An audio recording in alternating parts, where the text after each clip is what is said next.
রামিসা ধর্ষণ হত্যার প্রতিবাদে দিনভর উত্তপ্ত রাজপথ, দেশ জুড়ে বিক্ষোভ অবস্থান, অপরাধের সর্বোচ্চ শাস্তি ও নারী শিশু নিরাপত্তা নিশ্চিতের দাবি।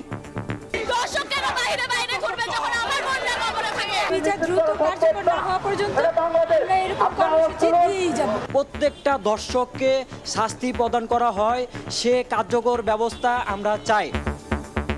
দ্রুত বিচার করে দৃষ্টান্ত গড়তে চায় সরকার, আস্থা রাখছেন ভুক্তভোগীর বাবা।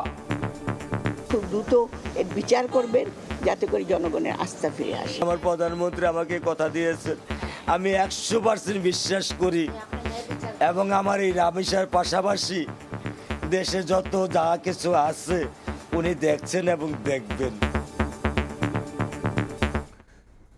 দেখছিলেন প্রধান শিরোনাম। সন্ধ্যার সময় সঙ্গে আছি আমি গোলাম রাব্বি। এবার অন্যান্য শীর্ষ সংবাদ। হাম উপসর্গে ঝরল আরও 11 শিশুর প্রাণ, সিলেটেরই 5 জন। রাজধানীর হাসপাতালে বাড়ছে 6 মাসের কম বয়সী রোগী, সুস্থ হওয়ার পরও 1 মাস আইসোলেশনের পরামর্শ। ঝিনাইদহে নাসিরউদ্দিন পাটোয়ারির ওপর ড্রিং নিক্ষেপ, ছাত্রদলকে দোষারোপ করে এনসিপির বিক্ষোভ, মিথ্যা অপবাদের প্রতিবাদে ছাত্রদলের পাল্টা মিছিল।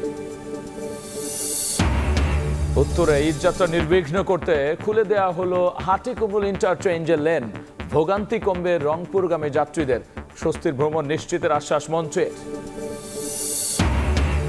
এবং গঙ্গা চুক্তি নবায়নে আলোচনায় বাংলাদেশ ভারত, কলকাতায় চলছে যৌথ নদী কমিশনের বৈঠক, ফারাক্কা থেকে পাওয়া তথ্য পর্যালোচনা।